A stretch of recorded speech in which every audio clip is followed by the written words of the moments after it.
It is Palm Sunday. Yes. And today I come with you with mixed emotions. I'm excited, but I'm kind of sad that this is the last part 6 of our Weird Because Normal Isn't Working series. There could have been a part 7, but I just couldn't think of anything else to say. But and we are at the end of Holy Week too. So through the 6-week journey. If you've been here or watched online or heard, or even 1 week, we've established the fact that our society, the world in which we live in, has convinced us, has manipulated us, has described to us what is normal. And this normal life has led us down a path of stress, of anxiety, of discontentment, of disillusionment, and hasn't brought us the joy and happiness that it claims it will. Normal has convinced us that if we continue down the normal road, that our lives will be better. But at the end of the day, they're really not. They're really not. So we've been on this quest, if you will, to examine what it's like to live a life that is opposite of normal, which is weird. And my prayer during this entire 6 weeks has been that God has spoken to you. My intention was not that you just sit there and listen and agree with me. No sir, not at all. It was that you would examine your life. And that if you are completely happy, if you are completely fulfilled in your life, and your life is filled and overflowing with joy and peace, do not change one thing.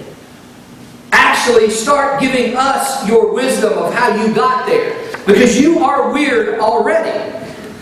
And if your life is too normal, if it's too normal, my prayer is that you begin to slowly adjust it for what works for you. I want to say this again. Weird and living a weird, God-weird kind of way and kind of life is not a cookie-cutter formula for all of us. My weird and your weird can look the same, but can be totally, totally different than others. Because weird is about life change. It's about changing your life. And today, as we end this series, we're going to look at weird time. A weird time. And many of us strive and work real hard. Work real hard for better life. For a better life and for our life to be better. And that's normal. That's normal. But at the end of the day, we just sometimes end up exhausted. Sometimes we just end up burnt out. We work hard trying to please people. And if they aren't pleased, you know what we do? We try even harder. We do, which leads to burnout. Or it leads to being tired and exhausted all the time. Listen to this. Have you ever had a boss? Have you ever had a co-worker? Have you ever had a spouse? Have you ever had an employer? Have you ever had even a child? That your desire was to please them, and the harder you worked at trying to please them, the more effort you made, the more attempts you tried, if they were not pleased, then in your own mind you rationalize it as saying, I'm just not doing enough. I'm not working hard enough. And they're never pleased. And you're always tired and exhausted. And as we look this morning at the story of Jesus, I believe there are striking parallels of how we can fall into this normal way of thinking about our time.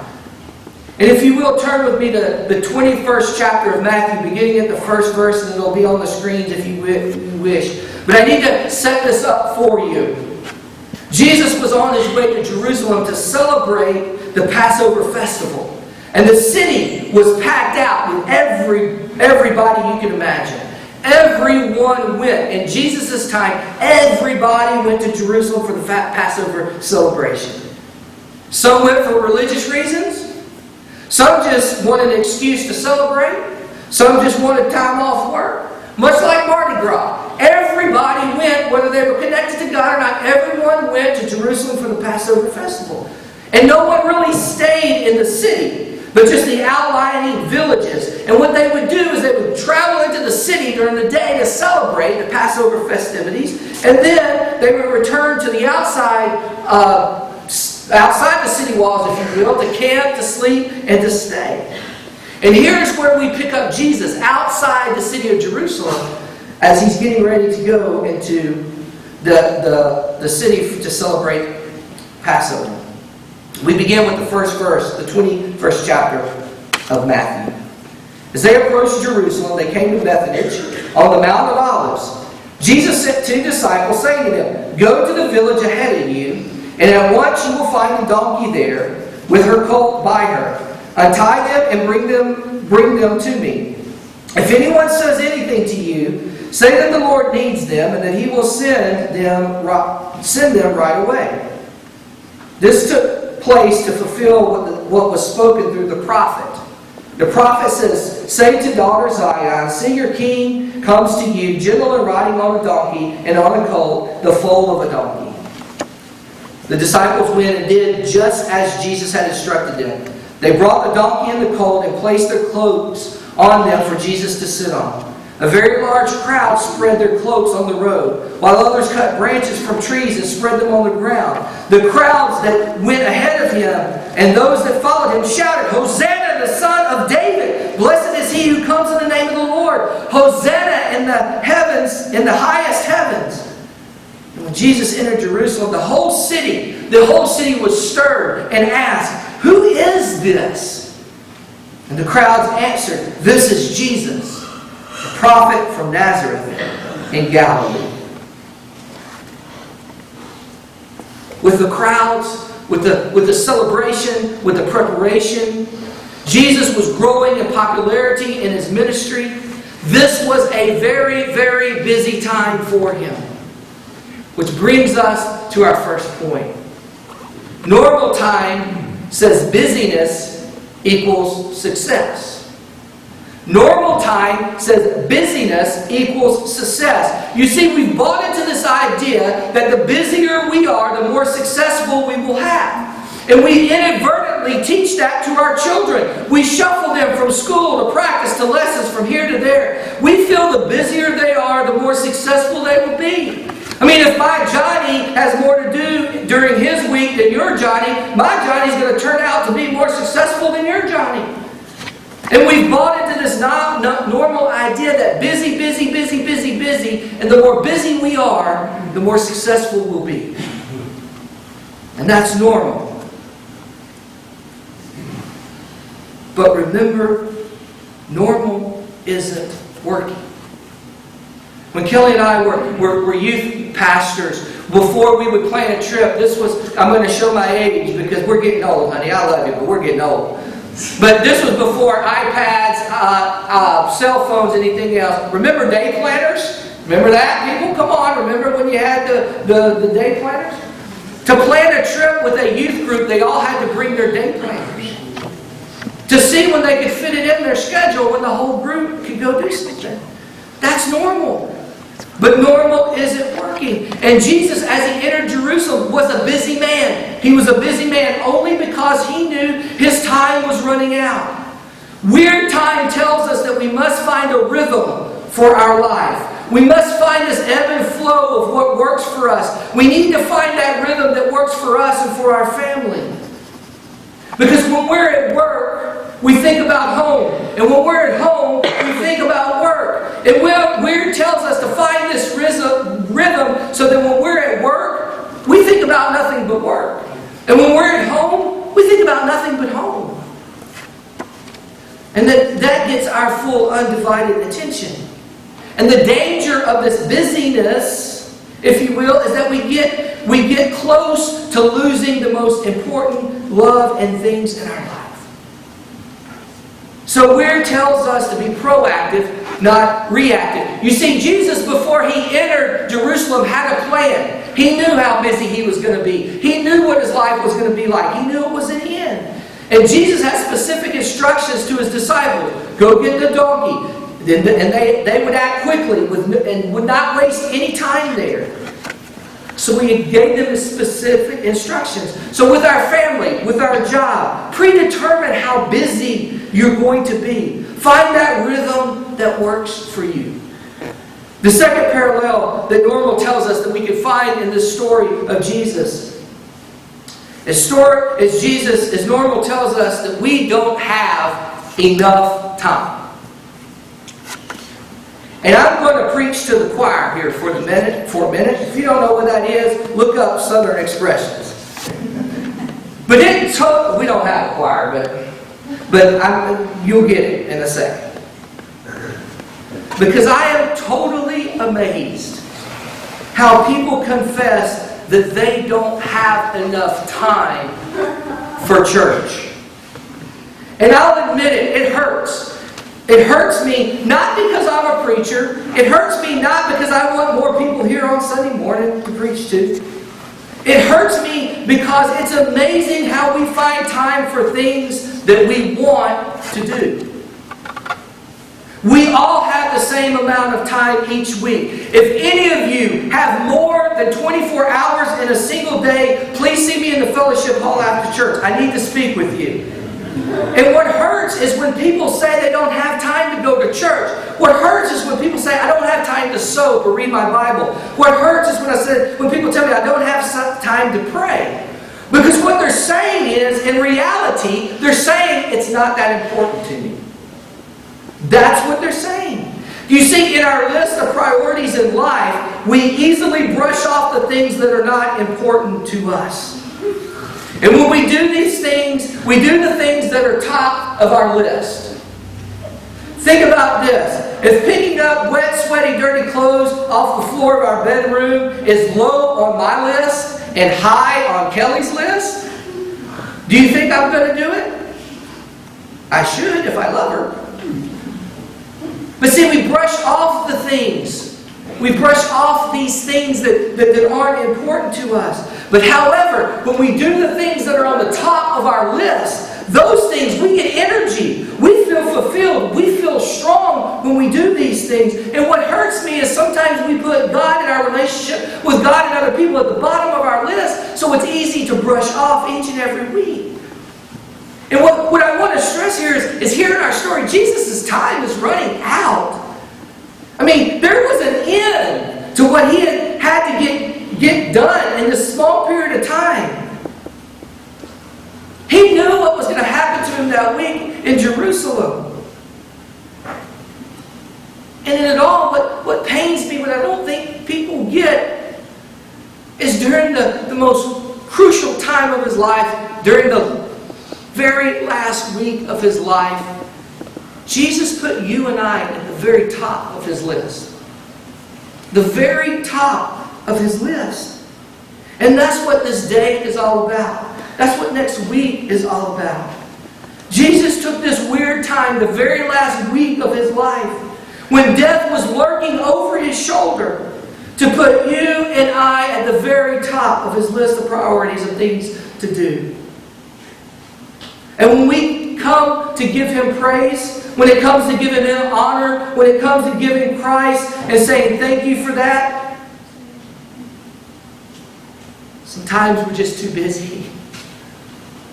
We're just too busy to give our time. That's why it hurts. The third thing that parallels this story is Normal has us convinced that your job is where you give your best. Normal has us convinced that it's our employment or our job is where you give your best. I can honestly say that my father was one of the hardest working people I've ever met in my entire life. And whenever our family needed something growing up, a washing machine broke or something happened, just life happened to our family, my dad would work double shifts until he had enough money to pay for it. I would see him come home sometimes late at night so exhausted that he couldn't even walk up the 4 or 5 stairs to get into the house. And he did this year after year after year. And as the years rolled by and he kept on doing it, it began to take a toll on his body. And as a kid, I can always remember, I could not wait. I got so excited the very moment he walked in that door. Even if he didn't have much time to spend with me, I cherished that time. It was golden. And no matter how much I loved him, I wasn't getting his best. You see, normal tells us that we give our best at our job.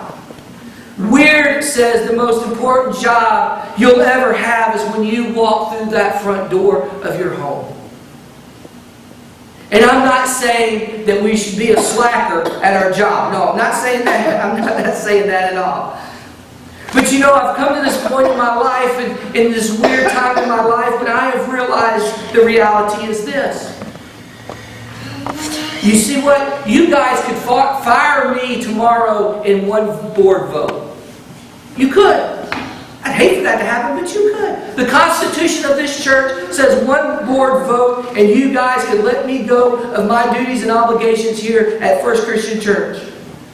Or something could happen to me. As my mom says, I could be running through the house, slip on something, break my neck, and die. I could. Maybe not, but I could. But here's the reality. If that happened, this faith community would be fine. It would be fine. It would be okay. It would continue with this vision and mission to reach people and bring people to the love of Jesus Christ and to show them. It would continue to go on. You would search. You would find another minister. Everything would be fine. But you know what? My kids can't get another dad. They can't.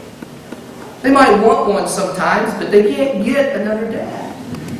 And this weird time says this sobering thought that, you know what, in our employment, we are 100% replaceable. In our profession, in our career, we are 100% replaceable. But we are irreplaceable. We are priceless in the lives of our loved ones and our family. Jesus gave His best for what He loved the most, and that was people. That was us. Our family and loved ones must get our best. Even when normal tells us to give it to something else. And our final and fourth weird thought on time. This is a hard one too. As I say, I'm preaching to the choir and I'm preaching to myself. The normal tells us we're too important to disconnect. Normal tells us we're too important to disconnect. Normal tells us over and over and over we're important. We're too important to disconnect. It tells us that little voice in our mind that says, you know what? The place I work will shut down if I'm not there tomorrow. The club that I'm a member of, if I'm not at that meeting, the club will fall apart. If my kid misses one practice, he loses starting position forever. If I'm not here to preach every Sunday, no one will ever show up in this church again. You see, us preachers get sucked into normal too. We think we're too important to disconnect at times. And WEiRD, and what we learn from the story of Jesus is that we're too important to God, too important to those we love, not to disconnect at times.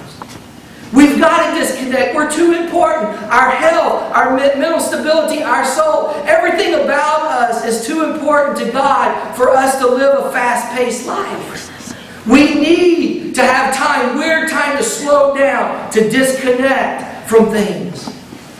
It's sad to say, or not sad to say, it's true to say, that when we go on vacation as a family, it takes me about 48 hours to stop thinking about you guys. Okay? I love you. I think about you for the first 48 hours. What's going on back in church? What's going on in Centralia? Did this person get called? Did this get covered? When they go to church on Sunday, did this person, who's going to preach? What are they going to say? I mean, it takes me about 48 hours to slow that voice down and just relax. Stop thinking about you guys. And it's not that I don't love you, but it's to disconnect. Because normal tells us that we have to be connected all the time to the place we are. You see, Christ didn't enter Jerusalem and die on a cross for us to live a busy, fast-paced, unfulfilling, hectic life. He didn't. A life we don't enjoy because we're always living on the edge. We always have some place to go. We always have some place to be. If Jesus was here today, He would say this. First, He would say, I love you with all my heart and all my being, and there's nothing you can do to take that away. That'd be the first thing He'd say. Then He would say, look, you are an amazing person. Look, you have gifts and talents like no other. You have resources like no other. God would say, you are unique. I created you unique like no other person. God would say, I did not die on a cross for you to live a busy, unfulfilling, hectic, normal life. He would say, you're too important to me. You are too important to me. You must disconnect from the pace of normal. A pace that normal is setting for you. But you feel you have no control over. And we realize busyness. That moment we realize that busyness doesn't equal success. When we understand we don't have enough time for the top priorities in our life. When we have to give our best to the ones we have to give our best to the ones we love the most. We must realize at the end of the day we're too important to God not to disconnect at times. It's time to get weird. It is time to get weird.